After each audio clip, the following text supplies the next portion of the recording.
Hey guys, welcome back to the channel, and today we're gonna be reacting to. Unpopular K-pop opinions, because Twice tanked Victoria's Secret.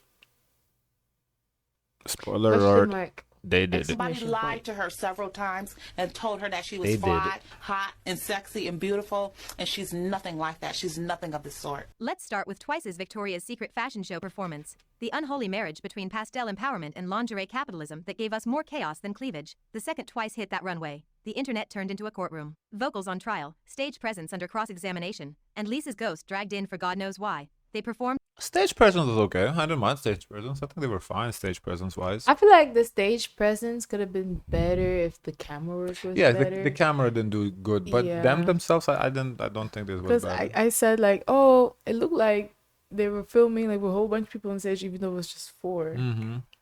as a four-member unit. Nayeon, Jihyo, Momo, and Jui running through this is foreign strategy. And yeah, the whole thing got roasted. Oh, and we thought it was Mina, not Momo. So everything we Yeah. said about Mina, we meant to say about Momo. Because some of you said, "Oh, do you not like Mina? What Mina did to you?" It Oh wasn't. damn! Yeah, Yeah. it wasn't like we're not trying to take shots at Mina. Yeah. We thought it was Mina who was there. It was I low Momo. key was taking shots because I ain't like Mina solo, Oh so well, that carried on to this. whatever. I But did, it was Momo, and I'm but it like, was damn, Momo, not Momo. Mina. Yeah, so that was yeah. We everything we said about Mina in that video was supposed to be about Momo. To filth. Once is tried to defend it, saying runway shows are audio death traps, moving models, massive space, crap monitors, no proper sound balance, and that's true. But shaky vocals didn't come out of thin air, they were there. Clear as day in the clips, even Jui apologized after, which kinda says it all. The smaller lineup didn't help either. Twice's whole charm respect in that. balance, blends, harmony. She's like, you ain't gotta tell me. I know. I know. She knows. She knows, and she feels bad. But then again, if you knew and in practice you knew, I think you should have made a But judgment call. I think, yeah, I don't disagree, but I do think we should, applaud them for apologizing and owning it. Because Yeah, I respect there's that. some people out there who Like, yeah, I never did that. acknowledge, own What up about to it? anything. Yeah, so I think this is, good. Transitions. With 4, everything's exposed. No one's got room to breathe, and those high notes have nowhere to hide. It's not about talent. It's about math. They were trying to belt a full group's worth of vocals with less than half the members. The set looked rushed too, and honestly, it probably was. They're in the middle of a wild schedule, and this performance just screamed last-minute booking. Still, let's be fair. Jihyo was the star. She came in solid, confident, She clean, was. no notes. She carried like a pro. Momo looked insane and gave major stage presence. But let's not rewrite history. She's one of the weakest singers in the industry, so any criticism there is valid. But the I don't know. I'm gonna be honest. I didn't really know this Momo. And again, I said that about Mina when you thought I was just saying about Momo. I did not. That could have been the three of them. I would have put them in the same thing to me. I did not know this Momo at all. woman gave face and body, which to be fair is half the gig in a Victoria's Secret show. Nayeon was reliable as always. But there was a strange hesitation in her energy. Normally she radiates I run this group confidence. But here she felt muted, the vocals were there. But the charisma was dialed down, maybe fatigue, maybe nerves. But she didn't glow like she usually does. It was technically solid but spiritually tired. As for Jui, girl, she tried. But you could tell she was struggling. She even said on Bubble her voice wouldn't come out because she was sick. You could see her holding back coughs, afraid of messing up. Barely able to project. QND that's since hard she had when the you most holding lines. back It became coughs. obvious fast. It was honestly painful to watch at points. I don't know why they didn't just let her sit this Yeah, one out. they should The just whole thing just let. didn't They blend should have with just dancers. pivot. It would have been okay. Yeah, like, yeah, I don't know. It's like, she's sick. Why is she there? Go there as a trio, bro. Like, it's not that deep. Like, nobody knows you there anyways. Like, it's a Victoria's Secret people. It's not Twice people. Like, who cares? The models, the Twice girls, everyone looked like they were performing at 3 separate events. The choreo was too tight for a loose runway setting, and there was zero interaction between the performers and the models. Compared to Carol G, Yeah. who completely owned her set that night, Twice looked She like they did. were fighting to catch up. Was it catastrophic? No. But was it perfect? Also no. It was messy, rushed, under-rehearsed, and mismatched. You can see they didn't have enough time to workshop this. The energy was off. The spacing looked last minute and the confidence wasn't synced. Still, I'll give them credit, they didn't crumble. They held their composure and got through it. Jihyo shined, Momo served, Nayeon kept it afloat, Jui tried. But this wasn't the K-pop representation moment people wanted. It was a hiccup Yeah, disguised as a exactly. headline. Thank And you to be for being blunt, real. This wasn't about Thank you. vocals anymore. It was fandom politics. Stans just wanted another reason to scream my faves are better and drag someone else through the mud. Like, why keep bringing And Lisa? the- Yeah, and because God the- forbid K-pop The excuse saying, well, they did sell a lot of like the merchandise. They're influencers now. And as far as Lisa, I mean, I get why people bringing Lisa in. Because it's like now it's, oh, Lisa did it better. Fair. Lisa's was better. Twice people in defense. Well, Lisa lip synced. Fair. Lisa did lip sync. It's like, you know, it's like I get it. I get it both sides. I mean, both have a point, right? No. Twitter lets any two women breathe in the same hemisphere without turning it into a death match. The minute Twice's name got announced, the I timeline guess didn't even I don't want to say Lisa lip synced. I just think the backtrack, if I remember correctly, the backtrack was real loud. So she could have been live, but all you heard was backtrack. wait for the performance. The comparisons to Lisa's 2024 set were already sitting in drafts like Release Me Mother. And when the show actually aired, it exploded into full-blown Lisa paved the way garbage, think pieces, stand edits, TikTok voiceovers dissecting Oh, who right. blamed There's also thank Lisa, too. Like, Lisa paved the way, of course. harder, you name it. Twice versus Lisa thumbnails with flames in the middle, untouchable level titles with I 14 mean, reaction she's the gifs. first That's how you K-pop farm star to engagement. do Pit it. fandoms against each other and watch the clicks rain in. And it worked, again. Twice's performance got roasted under a microscope Lisa never even had to touch, while Jui caught bonus heat just for posting. Nah, Lisa got the microscope. Let's not be revisionist Yeah. history here. Lisa did. Lisa got a lot of for the lip syncing, not lip syncing, not loud backtrack. And for being the first too. She got, and then for being the first, because she got it through her connections with her boyfriend. Let's not, let's not do the revisionist stuff here. Instagram pics after the show, because apparently, a woman can't post a selfie after a flat performance without the audacity to post brigade marching in like they're the vocal police. And honestly, the Lisa comparison is hilarious to me. Lisa had a different direction, different staging, different mix, and about 80% of her vocals coming from the backtrack. Let's not act brand new, she looked phenomenal. This is my favorite. I don't think Lisa comparisons are not fair. I think they're very fair, because you know how hard it is. Her core as we just saw in the picture, Lisa had very nice wings. Why couldn't these girls get a pair of wings? Like every... Because they're in the lounge category. Oh, I guess. Well, I don't know. I feel like it's a fair comparison. Like, I just feel like people that don't like comparisons is they know that their side is worse. So they're like, oh, I don't want to be compared. Right. But I think comparisons are fair. Comparisons is always fair. That's how you decide who's better, is by comparing. choreo was perfectly integrated with the show's visual rhythm. The motorcycle opening alone was cinematic. It was performance art, not a live vocal clinic. She ate in presence and branding. But if we're being honest, you could barely hear her outside of the rap sections, because that performance was engineered for aesthetic, not acoustics. Now if you care about live vocals and raw energy, yes, even when it's messy, Twice wins by default. Jihyo and Nayeon were actually singing, not pretending to. Were there rough spots? Absolutely. Did it sound studio clean? No, but it sounded real. I'll take a live tone-deaf raccoon over a perfect pre-record any day. So yeah, if you're into presence and choreography, Lisa's your girl. If you're into live grit and humanity, Twice wins, even with the chaos. But the fact that people are still turning this into a moral debate about who represented K-pop better is peak clownery. Both performances had their strengths and weaknesses. No, I don't think so. Uh, Because we're still getting to know K-pop over here in the West. yeah. But also, I think Lisa did not go there as a K-pop representative, though. Because realistically, there was nothing K-pop about her music outside of the group. So I think It's just her history is Yeah, heavy her- K-pop. yeah, so but she's gonna be always I associated I with K-pop. get it from the K-pop perspective, but imagine from somebody who sees her for the first time. Mm-hmm. There's no They're nothing gonna think K-pop. that's K-pop. No, they're not. Why would they assume K-pop? Because what's her history? No, they She's don't know her from- history. They see her from the first time. They see this girl Lisa. Why would they think she's K-pop? Mhm. She's from Blackpink, a popular don't- group that okay, came out of Rochelle. South Korea.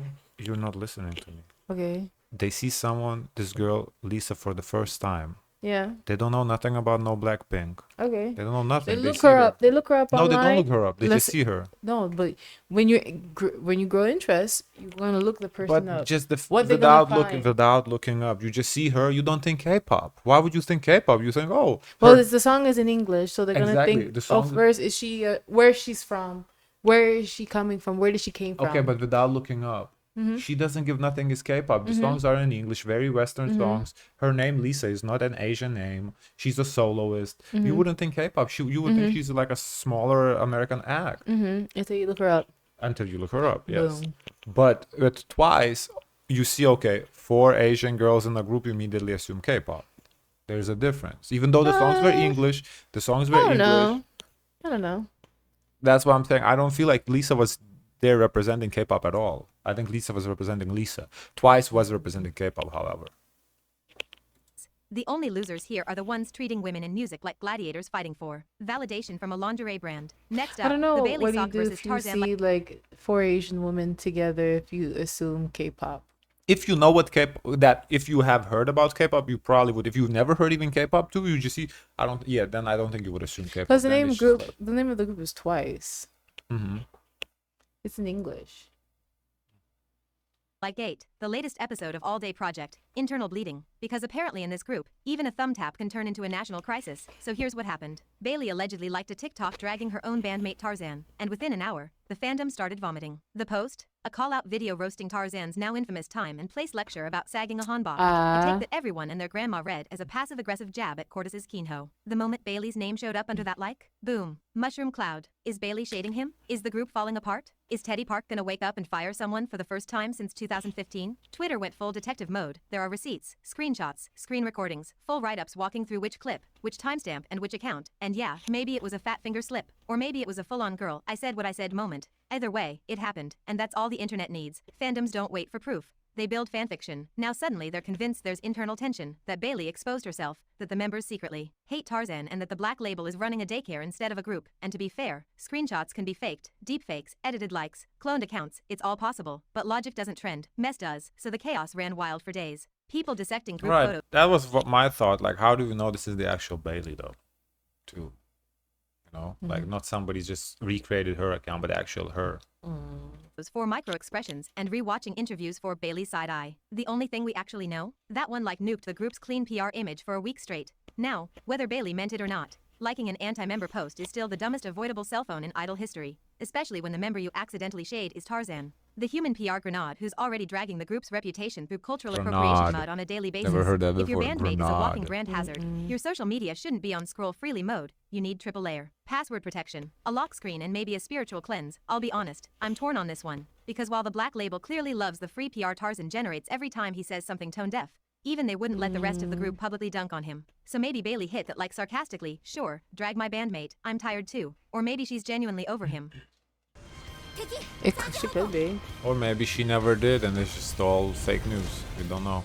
This, Because let's face and because we don't know nothing, I don't really see a point in even talking about it. Because what's the conversation when we don't know anything? What are we doing? For it, funsies. Tarzan is a brand liability right now. Not We're because he writing exists, fan fiction but here now. because he cannot shut the F up. Every time the group's name trends, it's attached to one of his scandals, and the company does nothing. So was Bailey shading him? Was it an accident? A cry for help? Of my PR manager is asleep moment? We'll never know. What we do know is that this group is one more like away from going full implosion, and the Black Label seems determined to watch it burn for clicks. Lastly, Riize's Rising Loud North America tour is a painfully predictable case of delusion meeting data. And the spin around it? Straight up gaslighting. SM and Hello 82 can tweet we're excited to meet our fans all they want, but the receipts are out, and they're screaming overshoot. Here's what actually went down. As of October 18th, only the Duluth, Georgia stop is officially cancelled. The venue's own page says it. Ticketmaster marks it cancelled. Refunds are rolling. Duluth. Duluth has a lot of Korean people, so that's interesting. They're targeting Duluth, and they got canceled.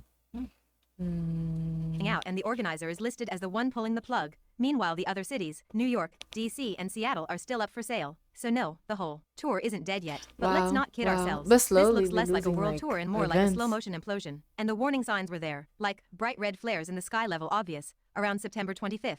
Fans started posting about a buy two get two free ticket promo, Oh, yeah, remember courtesy that? of Hello 82 presents. That's not fan appreciation, that's panic mode, that's oh god, the seat maps are still blue and we open in 2 weeks. Then music trade outlets picked it up, screenshots spread, and suddenly everyone realized this wasn't going to be a sellout dream. It was a clearance event with lighting. You don't cancel a 13,000 cap arena show 2 weeks before curtain because demand is great. You cancel it because you bit off more than you could chew. It's the simplest, most boring truth that no PR statement will ever say out loud. Wow. You routed a tour you couldn't fill, and instead of scaling down or adjusting, you kept pretending everything was fine until one date flatlined. Then, crickets. No statement from SM, no clarification from Hello 82, nothing. Just fans left refreshing Ticketmaster like it's a crime scene. And this isn't just a Riize problem, it's a whole industry ego trip. Labels are addicted to arena routing because they think scale equals status. They'd rather eat cancellation headlines than admit a group isn't ready for that tier yet. But here's the reality check. Price fatigue is killing mid-tier tours. The CEO of Live Nation literally said concerts are underpriced, while fans are bleeding money for tickets, travel, merch, and hotel costs that have tripled since 2019.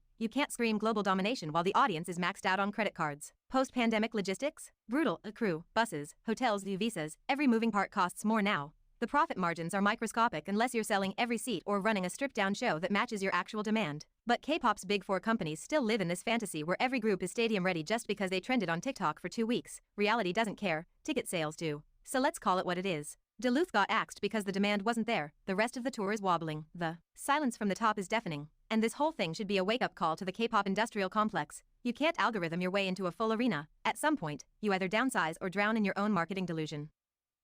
Yeah, and like That's sad. this is a Riize. Like if Riize arenas, like who cares about Riize like that here in the States? No. Like But you know, they started off with such a great high. Like for them to not do well now, like oof. what high they started, the whole They came out strong to me. well, okay, yeah, they did They- come a out lot of strong, good but hits. then since they removed, the whole member Yeah. and everybody who was upset about him being removed is the Western fans too. The Korean fans are like, yay, he got removed, cool. But the Western Yeah. fans, we don't fuck with Yeah. you no more. So I think they that's lost the all those fans, downfall. yeah. Yeah. Yeah. You're right. Guys, of course, let us know your thoughts. Forget to like, comment, and subscribe. Join the Discord. And as always, always, always, share as much kindness as possible.